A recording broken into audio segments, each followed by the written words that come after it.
اسرائیل جنگ ختم کرنے کے لیے بھیک مانگ رہا ہے ایران کے آگے. سیز فائر کی باتیں جو ہیں اب وہ ہونا شروع ہو گئی ہیں. تو ایران کا ٹارگٹ صرف اور صرف اسرائیل تھا کہ وہ اسرائیل پر ہی میزائل مارتا رہا. دیکھیں کہ دنیا میں تیل کی قیمتیں ایک دم سے بڑھ گئیں. وہ ایسے میزائل اور ایسے ڈرونز پھینک رہے ہیں جس میں کہ وہ انٹرسیپٹر سے استعمال ہو رہے ہیں. یہاں سے کوئی چیز بھی اب اپنائے حرمت سے گزرے تو انہوں نے اس لیے بارودی سرنگیں بچھا دی ہیں. ملک کو جو ہے تیل لے جانے کی اجازت دی جائے گی جو امریکہ اور اسرائیل کے سفیر کو جو ہے واپس بھیج دے گا. ایران کو بھی نقصانات کافی ہو رہے ہیں. کافی اسرائیل اور امریکہ جو ہے تابڑ توڑ حملے کر رہا ہے. امریکہ اور اسرائیل کے جو مقاصد جنگ ہیں وہ مختلف ہیں. امریکہ یہ چاہتا ہے کہ ایران میں ایک رجیم چینج آئے. اسرائیل یہ چاہتا ہے کہ ایران کے ٹوٹے بکھرے کر دیے جائیں. رپورٹ آتی ہے اور وہ بھی خاص طور سے BBC جیسے فورم سے, تو واقعی یہ بڑا الارمنگ ہے. دیکھیے شمالی کوریا, میں اسی لحاظ سے کہہ رہا ہوں کہ اس کا شامل ہونا بہت مشکل ہے. ایران میں نارتھ کوریا کے کوئی ایسے انٹرسٹ ہیں نہیں. نارتھ کوریا کے لیے سب سے بڑا درد سر وہاں پر ساؤتھ کوریا ہے. قونصلیٹ جنرل جو پشاور میں تھی, ہاں اس کو پرماننٹلی بند کر دیا گیا. السلام علیکم ناظرین, میں ہوں آپ کا میزبان سید ارم عباس. اسرائیل جنگ ختم کرنے کے لیے بھیک مانگ رہا ہے ایران کے آگے کہ جنگ ختم کر دی جائے. 11ویں روز ہی امریکہ کی جانب سے بھی بیان آ گیا ہے کہ آئیں جی مذاکرات کریں, آپ بیٹھ کے بات کرتے ہیں. سیز فائر کی باتیں جو ہیں اب وہ ہونا شروع ہو گئی ہیں جب سے یہ بات سامنے آئی ہے کہ ایران نے سمندر میں جو ہے وہ اپنی جو ہے سرنگیں بنانا شروع کر دی ہیں. کیا ایران کرنا چاہتا ہے, اب خطے میں آگے کیا ہونے جا رہا ہے؟ میرے ساتھ اس وقت سینئر اینالسٹ ڈاکٹر حسین شہی سہروردی صاحب موجود ہیں, انہی سے جانتے ہیں. السلام علیکم سر. وعلیکم السلام. سر ایران کیا کرنا چاہتا ہے؟ اتنا ڈر کا ماحول جو ہے ایران نے پیدا کر دیا ہے امریکہ, سپر پاور امریکہ کے آگے اور اسرائیل کے آگے. دیکھیے یہ بڑا امپورٹنٹ ایک فیز اس وقت جنگ کا شروع ہو گیا ہے. اس کی وجہ یہ ہے کہ اگر آپ کمپیئر کریں نا, لاسٹ ٹائم جون میں جو اسرائیل اور امریکہ نے حملہ کیا تھا ایران پر, تو ایران کا ٹارگٹ صرف اور صرف اسرائیل تھا. تو آپ دیکھیے کہ وہ اسرائیل پر ہی میزائل مارتا رہا. اس دفعہ جب حملہ ہوا ہے تو آپ دیکھیں کہ ایران 3 جگہوں پر حملے کر رہا ہے.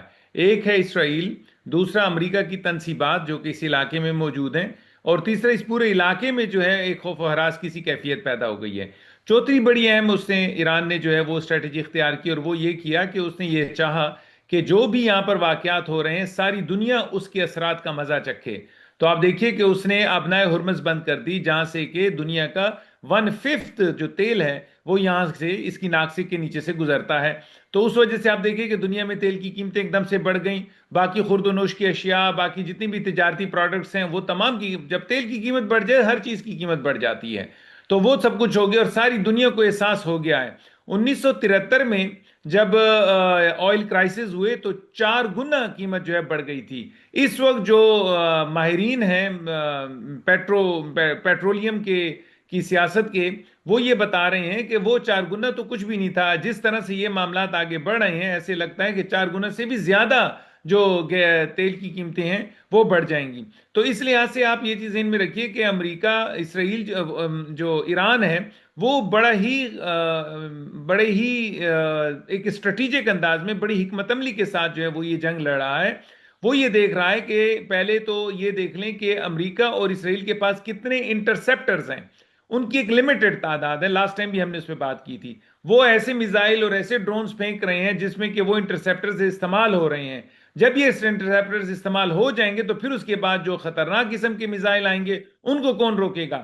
حالانکہ ہمیں یہ بھی پتہ اس وقت کہ وہ انٹرسیپٹرز باز کر رہے ہیں, انٹرسیپٹر باز نہیں بھی کر رہے ہیں. تو اس لحاظ سے اس وقت ایران کا اعتماد جنگ میں کافی اونچا ہے اور کافی پر اعتماد نظر آ رہا ہے. جبکہ صاحب کہہ سکتے ہیں کہ ایران نے جو ہے اپنا پلڑا بڑا بھاری رکھا ہوا ہے اور سپر پاور امریکہ بھی سوچنے پر مجبور ہو چکا ہے, کیونکہ ابھی ایران کی جانب سے جو خبریں آ رہی ہیں سمندر میں جو ہے وہ اپنی جو ہے بارودی سرنگیں بچھا رہا ہے ایران. کتنی بڑی تباہی مچے گی؟ دیکھیے یہ چیز تو اس کی بہت ہی پریکاشنری ہے, بہت ہی محتاط ہے. لازمات ہے وہ نہیں چاہتا کہ یہاں سے کوئی چیز بھی اب اپنائے حرمت سے گزرے. تو انہوں نے اس لیے بارودی سرنگیں بچھا دی ہیں کہ اگر کوئی بھی ایسی کوشش بھی کرتا ہے تو اس کو بھرپور طریقے سے نقصان ہوگا اور وہ پھر اڑ جائے گا. تو وہ چیز انہوں نے کی ہے اور یہ کلیئر کر دنیا کو میسج جا رہا ہے کہ اب یہاں سے تیل کی ایک بوند بھی کوئی اپنی آنکھوں سے نہیں دیکھ پائے گا. سر میں یہاں پر ایک اور ضرور آپ سے چیز پوچھنا چاہوں گا. میرے پاس ابھی خبر آ رہی ہے کہ ایران نے یہ چیز کہی ہے اس ملک کو جو ہے تیل لے جانے کی اجازت دی جائے گی جو امریکہ اور اسرائیل کے سفیر کو جو ہے واپس بھیج دے گا۔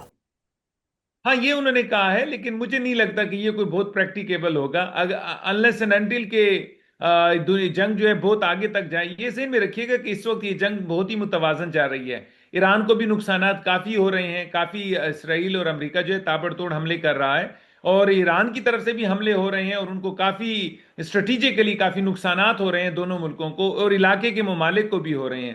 لیکن سب سے اہم چیز جو اس وقت نظر آ رہی ہے نا، وہ ہم یہ دیکھ رہے ہیں کہ بہت زیادہ ایران کوئی ایسی بات نہ کر دے جس سے کہ جو کہ ہو نہ سکے۔ فار ایگزامپل انہوں نے کہا جی جو ملک بھی سفیر نکالے گا ان دونوں ملکوں کے، تو اس کو جو ہے وہ اس کو تیل کی رسد جو ہے اس کی بحال کی جا سکتی ہے۔ یہ ممکن نہیں ہے، یہ میرے خیال میں یہ جذباتی فیصلہ ہوگا، ایسا نہیں ہو سکتا۔ فی الحال تو بہت اہم چیز ایک اور بڑی امپورٹنٹ سامنے آ رہی ہے، وہ یہ ہے کہ امریکہ اور اسرائیل کے جو مقاصد جنگ ہیں وہ مختلف ہیں۔ جب بھی کہیں پر ایک فریق کے مقاصد جنگ مختلف ہوں، وہ جنگ مشکل سے جیتی جاتی ہے، اور اس میں ضرور کہیں نہ کہیں مسائل پیدا ہوتے ہیں۔ اس وقت امریکہ یہ چاہتا ہے کہ ایران میں ایک رجیم چینج آئے، اسرائیل یہ چاہتا ہے کہ ایران کے ٹوٹے بکھرے کر دیے جائیں، جیسے کہ انہوں نے عراق کے ساتھ کیا، جیسے کہ انہوں نے لیبیا کے ساتھ کیا۔ پہلے فیلڈ اسٹیٹ ڈکلیئر کریں، جیسے کہ آپ لیبیا وہ سوریا کو دیکھتے ہیں، شام کو ایک فیلڈ اسٹیٹ کے طور پر وہ یہ چاہ رہے ہیں۔ حالانکہ امریکہ جو ہے وہ کس صورت میں ایک افراتفری ایران میں نہیں چاہتا، وہ تو صرف اور صرف رجیم چینج چاہتے ہیں۔ اس وجہ سے دونوں کے جو اختلافات ہیں جنگی لحاظ سے، حکمت عملی کے لحاظ سے بھی واضح طور پر سامنے آ رہے ہیں۔ ایک یہ چاہ رہے کہ کس طریقے سے بالکل ہی ایران کی کمر توڑ دی جائے، دوسرے یہ چاہ رہے کہ ایران مضبوط رہے لیکن اس کی جو حکمرانی ہے وہ بدل دی جائے۔ یہ جو اختلاف ہے دونوں کے جنگی مقاصد کے، اس سے ان دونوں کو کافی نقصان پہنچ رہا ہے۔ حسین صاحب، بی بی سی نے جو ہے وہ رپورٹ ایک جاری کیا جس میں بتایا کہ اسرائیل کے حالات بہت ہی زیادہ خراب ہیں، کیونکہ ایران نے بہت ہی زیادہ جو ہے وہ بمباری کیا، اور ساتھ ہی میں بات کروں گا، انہوں نے بتایا کہ حزب اللہ نے جو میزائل جو ہے اسرائیل پر داغے ہیں وہ بہت ہی کہہ لیں کہ خیبر شکن میزائل تھے۔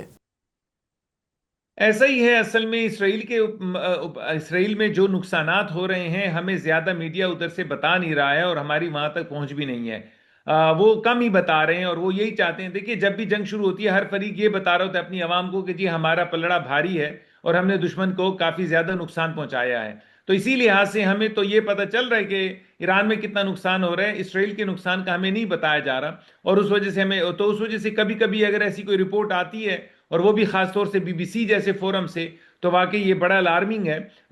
یہ ممکن نہیں ہے کہ کہیں پر ایران جو ہے وہ حملے کر رہا اور اسرائیل کو نقصان نہ پہنچے، لازمات ہے اس کو بہت نقصان پہنچ رہا ہے، اور یہی وجہ ہے کہ اس وقت ان کی کوشش پوری ہے کہ کس طریقے سے ایران میں زیادہ سے زیادہ حملے کیے جائیں۔ لیکن اس کے ساتھ ایک چیز یاد رکھیے گا، ڈونلڈ ٹرمپ جو جنگ کی یہ جو اسٹریٹجک اسٹڈیز کی ایک لینگویج ہے، ایسکلیشن اتنی کریں جتنی کہ ہم کنٹرول کر سکتے ہوں۔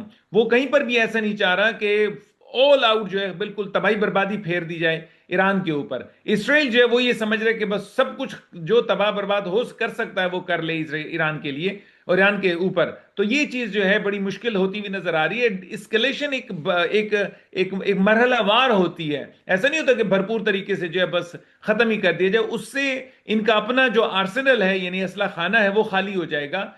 اس کی طرف جو ہے یہ اگر کرتے ہیں تو بڑی مشکل ہو جائے گی۔ یہاں پر میرا یہ خیال ہے کہ ایک دفعہ پھر دونوں ملکوں یعنی کہ اسرائیل اور امریکہ کے درمیان اختلاف پایا جاتا ہے۔ سر میں ایک اور ضرور آپ سے چیز پوچھنا چاہوں گا حسین صاحب، اسرائیل کے جو سابق وزیر اعظم ہیں انہوں نے اگلی لڑائی کا جو ہے وہ اندیا دے دیا، بتایا کہ اگلی جو ہماری جنگ ہے وہ ترکی کے ساتھ ہوگی، اور اس کے پیچھے جو ریزن ہے یہ جو شیعہ سنی کا جو اتحاد ہے اس کے پیچھے یہ ریزن ہوگا۔ کیا سمجھتے ہیں کہ یہ خطے میں کیا کرنا چاہتے ہیں؟ مسلمان تو مسلمان کا بھائی ہے۔ دیکھیے یہ جو بات انہوں نے کی ہے وہ بہت زیادہ بڑی، میں اگر اردو میں بتاؤں بونگی مار دی ہے انہوں نے۔ اس کی وجہ یہ ہے کہ سب سے پہلے تو ترکی وہ ملک جو اسرائیل کو ریکگنائز کرتا ہے۔ دوسری بات یہ کہ ترکی ملک کے اندر بہرحال اسرائیل کے لیے کوئی نرم گوشہ ہے، ان کے اقتصادی تعلقات ان کے ساتھ ہیں۔ مجھے لگ رہا ہے کہ انصاف نے کوشش کی ایک چیز کو میگنیفائی کرنے کی، یہ زیادہ سیل نہیں ہوگی، یہ بکے گی نہیں مارکیٹ میں۔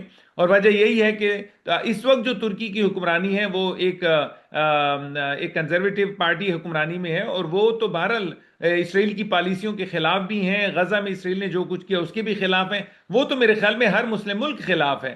تو یہ جو بات ہے کہ اگلی جنگ جو ہے ترکی کے ساتھ ہوگی، یہ بالکل غلط ہے، ایک بات۔ دوسری بات، اگر یہ ترکی کے ساتھ جنگ کرنے جاتے ہیں تو یاد رکھیے کہ ترکی نیٹو کا ممبر ہے، اس کے پیچھے تمام کے تمام نیٹو ممبرز آ جائیں گے۔ تیسری بات یہ کہ ترکی کوئی اور جو علاقے میں عرب ممالک ہیں یہ ان کی طرح کوئی کمزور نہیں ہے، بہت مضبوط ملک ہے۔ آپ کو معلوم ہے کہ F-16 کی ایک فیکٹری ترکی کے اندر بھی موجود ہے۔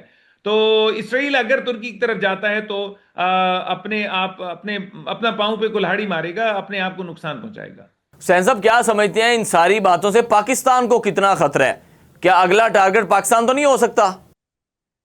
یہ میں سن رہا ہوں پاکستان میں کافی لوگ یہ بات کر رہے ہیں۔ دیکھیے یہ جذباتی باتیں ہیں، در حقیقت پاکستان امریکہ یا اسرائیل جب بھی کسی ملک کی طرف جاتے ہیں، اگر آپ کو یاد ہو آج سے یہ میں 28 فروری جس دن حملہ ہوا اس دن ہم نے بات چیت کی تھی، جب بھی یہ کسی جگہ طرف جاتے ہیں تو پہلے اس ملک کی کمر توڑ دیتے ہیں، اس ملک کو بالکل اندر سے کھوکھلا کر دیتے ہیں۔ آپ عراق کی بات سن لیجئے، آپ جو انہوں نے عراق کے ساتھ کیا، اتنی پابندیاں لگائیں اندر سے کھوکھلا ہو گیا۔ ایران کی یہی حالت ہے، 45 سال سے پابندیوں میں ہے، اس کے اوپر اتنی زیادہ مشکلات ہیں کہ اقتصادی طور پہ بالکل وہ بیچارہ بیٹھ چکا ہے۔ یہی حالت جو ہے لیبیا کے ساتھ ہوئی، یہی حالت سوریا کے ساتھ، شام کے ساتھ انہوں نے کی۔ تو ہمیشہ یہ اندر سے کھوکھلا کر کے اس ملک پر حملہ کرتے ہیں تاکہ وہ ڈیفینڈ نہ کر سکے۔ جہاں تک پاکستان کی بات ہے، ایک مضبوط ملک کے طور پر سامنے ہے، ایک زبردست قسم کی اس کی آرمی ہے جو کہ اپنے سے ٹرپل جو ہے جو آرمی زیادہ ہو اس کو بھی دانت کھٹے کر سکتی ہے۔ ویری ریسنٹلی مئی کے مہینے میں پچھلے سال آپ نے دیکھا کہ انڈیا کو جو ہے ناکو چنے چبائے ہیں۔ پھر اس کے پاس جو اسلحہ ہے، ہماری یہ بات ہوتی رہی ہے کہ اصل میں جنگیں تو اصل ایک کوالٹی پر ہوتی ہیں، جنگیں تو ملکوں کے درمیان نہیں ہوتی ہیں۔ کوالٹی آف اسلحہ جو پاکستان کے پاس ہے وہ بہت بہترین ہے، اور ان تمام میں سب سے اہم چیز جو ہے وہ پاکستان کے پاس نیوکلیر ویپن ہے۔ اس کی ڈیٹرنس کی وجہ سے جو ہے کوئی بھی ملک جو ہے 1000 بار سوچے گا حملہ کرنے کے لیے۔ تو ایسا کچھ نہیں ہے، یہ جو لوگ ہیں جذباتی طور پر بات کرتے ہیں، پاکستان کسی صورت میں بھی اس اسکیم میں نہیں آ رہا۔ ہاں البتہ پاکستان کی وجہ سے اسرائیل کے جو ہیں وہ راتوں کی نیند ضرور حرام ہو جاتی ہے۔ وہ یہ ضرور دیکھ رہے ہیں کہ ایران کے ساتھ پاکستان گٹھ جوڑ نہ کر لے، اس چیز کو وہ کوشش کرتے ہیں کہ دونوں کو دور دور رکھا جائے۔ اگر پاکستان ایران کے ساتھ اس طرح ٹھہر جاتا ہے تو پھر اسرائیل کی خیر نہیں ہوگی۔ حسین صاحب میں یہاں پر ایک اور چیز ضرور آپ سے پوچھوں گا، اسرائیل نے جو کیا لگتا ہے کہ شمالی کوریا جو ہے وہ اب اس جنگ میں شامل ہو جائے گا ایران کے ساتھ؟ دیکھیے شمالی کوریا، میں اسی لحاظ سے کہہ رہا ہوں کہ اس کا شامل ہونا بہت مشکل ہے۔ ایک تو یہ ہے کہ وہ بہت دور ہے ایران سے، ایک یہ بہت بڑی وجہ ہے اسٹریٹجیکلی۔ دوسری امپورٹنٹ چیز، ایران میں اس نارتھ کوریا کے کوئی ایسے انٹرسٹ ہیں نہیں، کوئی ایسے مفادات، کوئی ایسے مقاصد جس کی وجہ سے وہ اتنا بڑا رسک لے کہ وہ یہاں پر جنگ کرے۔ تیسری بڑی امپورٹنٹ چیز یہ ہے کہ ایران اور نارتھ کوریا کے درمیان کوئی اتنا گہرا تعلق، کوئی ایسا کوئی معاہدہ ہوا ہوا ہو جس کی وجہ سے اتنی مطلب حد ہو جائے کہ دو بڑی بڑی طاقتیں حملہ کر رہی ہیں اور نارتھ کوریا ایک دم سے آ جاتا ہے اور اس کا جو ہے ناخدا بن جاتا ہے۔ ایران کا ایسا کچھ ہمیں نظر نہیں آ رہا ہے۔ نارتھ کوریا کے لیے سب سے بڑا درد سر وہاں پر ساؤتھ کوریا ہے، وہاں پر جاپان ہے، وہ ان کو زیادہ کنٹین کرنے کی کوشش کرے گا۔ وہ یہاں پر آنا، آل آؤٹ کھل کے لڑنا، میرے خیال میں اس کے بس میں نہیں ہے۔ حسین صاحب آخری بات، اور اسی کے ساتھ آپ سے اجازت لیں گے، امریکی جو کونسل ہے وہ جو پشاور میں ہے اس کو مستقل طور پر جو ہے وہ بند کر دیا گیا ہے، یہ کس چیز کی طرف جو ہے اندیا دیا جا رہا ہے؟ امریکی کونسلیٹ جرنل جو پشاور میں تھی، ہاں اس کو پرماننٹلی بند کر دیا گیا۔ بہت سی وجوہات ہیں۔ ایک تو یہ ہے کہ افغان وار کے دوران یہ بڑا اہم کردار اس کا تھا، افغان وار ختم ہو گئی تو اس کا کردار بالکل ڈم ہو گیا تھا۔ پھر 9/11 کے بعد اس کا کردار بڑا اہم رہا، پھر اس کے بعد بھی 2010 تک یہ اتنا کوئی خاص کردار ادا نہیں کر رہے تھے۔ لیکن بس یہ تھا کہ ایک ڈپلومیٹک ان کی پریزنس یہاں پر موجود تھی۔ یہاں پر کبھی بھی جو پشاور یا کے پی کے لوگ ہیں وہاں ان کا کوئی ویزا وغیرہ یہاں پر نہیں لگتا تھا امریکہ کا۔ تو یہ صرف ایک سیریمونیس قسم کا ایک دفتر تھا جہاں پر کہ کچھ آفیسرز آتے تھے، رہتے تھے وقتی طور پہ۔ تو کوئی خاص اس کی اہمیت نہیں ہے، کوئی اسٹریٹجک اس کی کوئی امپورٹنس نہیں ہے جو ہمیں نظر آئے۔ ہاں البتہ اس کا موجود ہونا یہاں بہتر تھا کیونکہ اس سے مختلف قسم کی لائبریریاں چلتی تھیں، مختلف قسم کے ویلفیئر کے کام ہوتے تھے۔